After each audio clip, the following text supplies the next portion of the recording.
Yesterday was a complete wipeout for Republicans. Virginia's governorship flipped to Democrats. New Jersey stayed blue in a landslide. There were down ballot losses in Pennsylvania and Georgia, and let's not even talk about New York City. And I warned that this would happen. Since the day after Trump's 2024 victory, I've been saying that the only way Republicans will win in off-year elections is if Trump's economic policies are at the top of the ticket. That's why I ran for and won a leadership position in the Michigan Republican Party. But that didn't happen yesterday. Republicans campaigned on crime and anti-woke policies, while voters told pollsters that their number one concern was the economy, jobs, and the cost of living. They should have been doing what Trump said just a few minutes ago, speaking to Republican senators in the Oval Office. We're creating jobs at levels that nobody's ever seen before. All these things are good. We have to be able to get the word out. If we don't get the word out, we're making a very big mistake. But instead of getting the word out, as Trump said, and trumpeting it out to blue-collar workers and young people, that Trump is leading an economic revolution on the scale of the American Revolution, the MAGA base was primarily fixated on how batshit crazy the Democrats are. Not that they aren't. This is Susan Kokinda, and I've been battling the policies of the British imperial elite for years. I've been fighting to revive the American system policies of Hamilton, Lincoln, McKinley, which is exactly what Donald Trump is doing. In my position as coalition's vice chair of the Michigan Republican Party, I've been hammering away at the point that the Republican Party must embrace Donald Trump's new Republican Party of workers and producers. So if you're tired of the other channels and the pundits who told you that everything was going to be fine, I want you to help us get this message out far and wide by hitting the like and share buttons.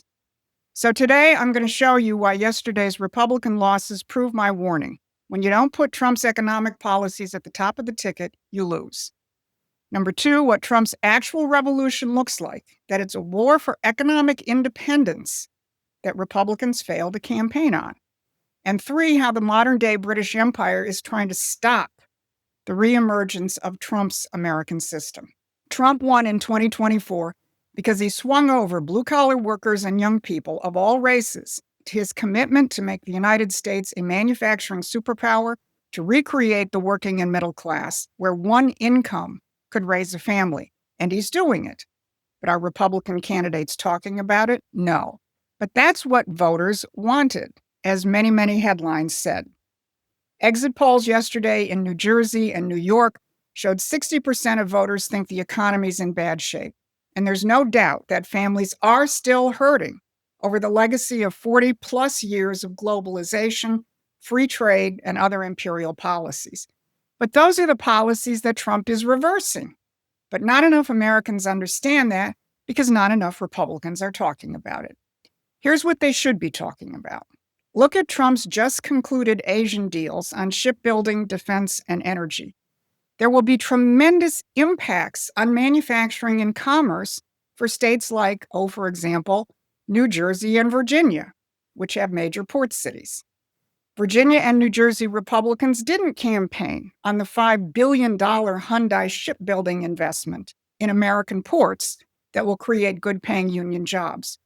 Or take this example from a recent White House fact sheet that says that the LS Group pledged to invest $3 billion by 2030 in U.S. power grid infrastructure, undersea cables, power equipment, winding wires, and that their U.S. subsidiary is building a $681 million manufacturing facility in Virginia.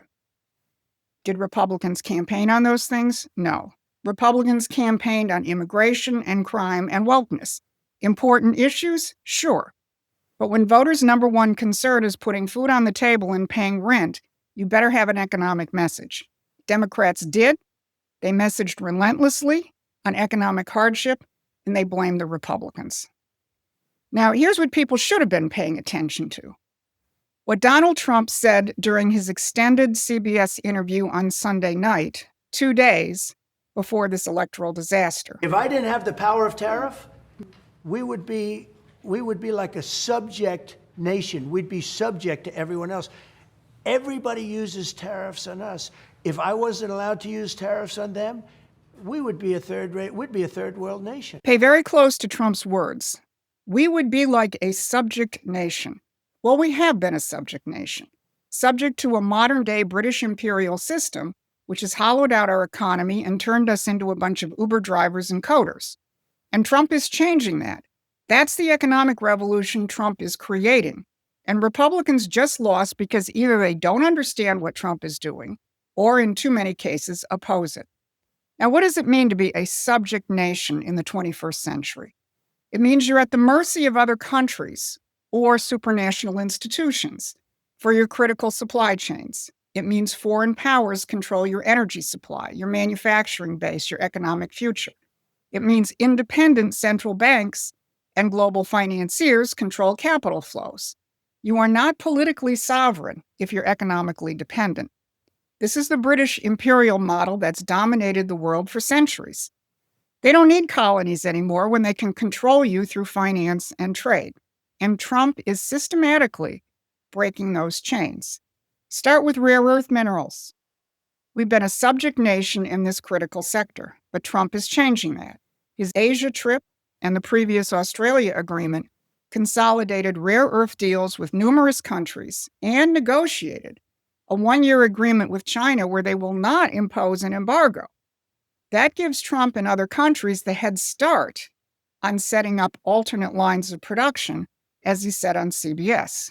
You talked about those rare earth minerals. Of course, my understanding is about 90% of them come from China. That's their... Right now. Yeah. But within a short period of time, we'll have everything we need for ourselves. You know, we've instituted an emergency program, and we will have, within a year from now to a year and a half, we'll have everything we need, no matter what kind of a threat is made. How? How do we do that? Because we've taken over. First of all, you saw the partnerships we've established with Japan, with Australia, with UK, with just about everybody, frankly, and we're all doing it together.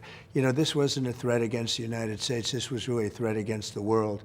So the whole world has come together, I think, at our behest. And rare earths, within 2 years, rare earths will really cease to be a problem. This is just one very big example of how Trump is freeing the United States, and for that matter, the world, from an imperial-type system where globalist rules, in this case free trade, strip away a nation's economic independence. But there's another aspect which is flying below most people's radar screens, and where it gets really revolutionary. And this is where the global financier elite are absolutely terrified.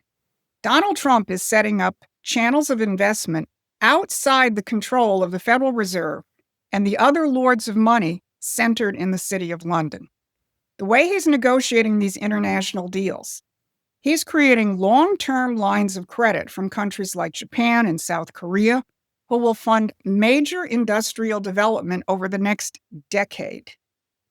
So people who want to build and build big won't be at the mercy of the Wall Street model with its quarterly profit obsession or the annual appropriation whims of a dysfunctional Congress. We haven't seen that kind of financing since the World War II mobilization. Look at what South Korea just committed. $20 billion per year over the next 10 years in American investment in nuclear power, shipbuilding, and other manufacturing areas. They're investing $5 billion in the Philadelphia shipyard, which is right next door to New Jersey, where probably a lot of New Jersey voters could get a job. Hyundai and Cerberus are investing another $5 billion in additional shipbuilding capacity, which will impact both New Jersey and Virginia. Memo to Republicans. Remember this. Here's where it gets even more interesting. J.P. Morgan Chase wants to get in on the bandwagon.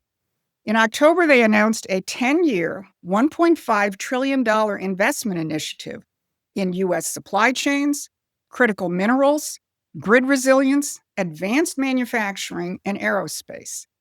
Compare that to the previous 10 years where they invested about 1/3 of that, and most of it in sustainability, namely green crap.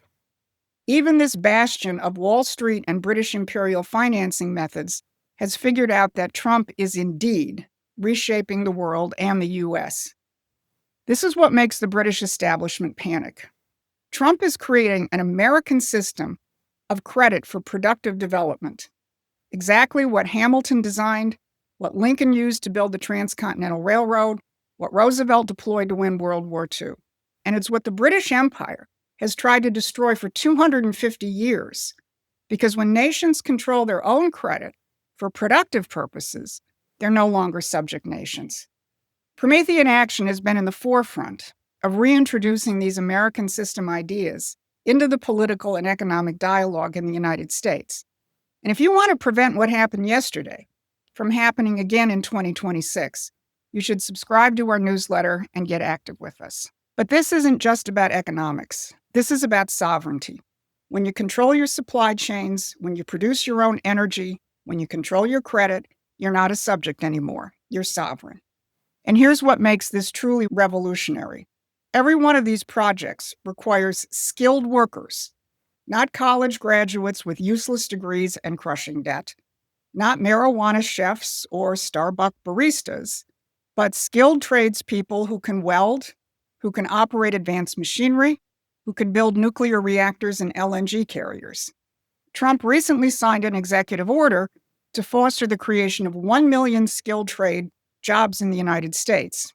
When he was in the Oval Office earlier this year for the U.S. Steel deal, he said he would like to divert money from British outposts like Harvard. I'd like to see the money go to trade schools, where people learn how to fix motors and engines, where people learn how to build rocket ships. Yet, even with these unprecedented amounts of industrial financing on its way to the United States and the promise of millions of good-paying jobs, here's how the British press covered it. Here's how the British press covers the situation in the United States. Because they want you, and especially young men, to stay pessimistic. Why? Because that's how they control populations. Some months ago, Treasury Secretary Scott Bessent made a very insightful comment in an interview. The Democrats had this strategy called compensate the loser. So first of all, the name of that strategy, I don't think the bottom 50% of Americans are losers. I think the system hasn't worked for them. I think that they are winners. It's just a bad system. Remember that phrase, compensate the losers. That's how the empire wants to control. On the Democratic side, they'll provide you with the minimum to stay alive, SNAP benefits and Obamacare. On the other side, if you're an angry young white conservative man, then you're told you've been victimized by the globalist system, which is run by the Jews, and that's who you should be angry at.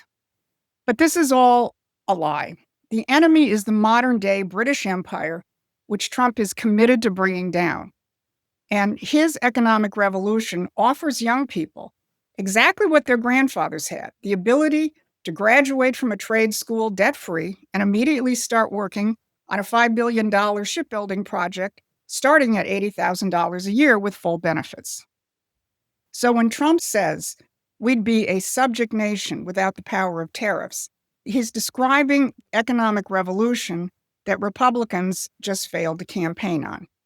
We're talking about $17 to $20 trillion coming into the United States, outside of the control of the Federal Reserve in the City of London, and with it, millions of skilled trade jobs, rebuilding American sovereignty from the ground up. That's what's going to win elections.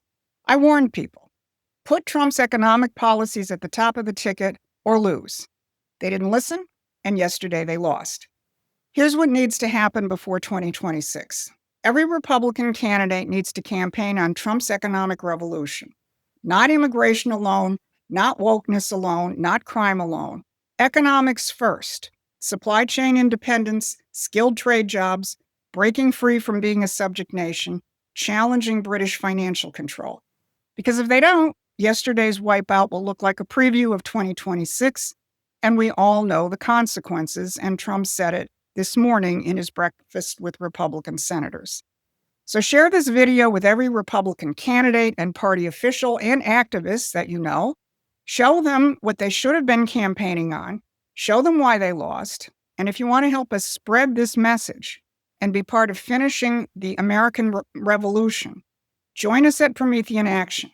Paying memberships and contributions will give us the resources we need to build the movement that understands what Trump is actually doing and how to make it permanent. This has been your Midweek Update. Thanks for watching. Please take a moment and subscribe to our free newsletter at prometheanaction.com.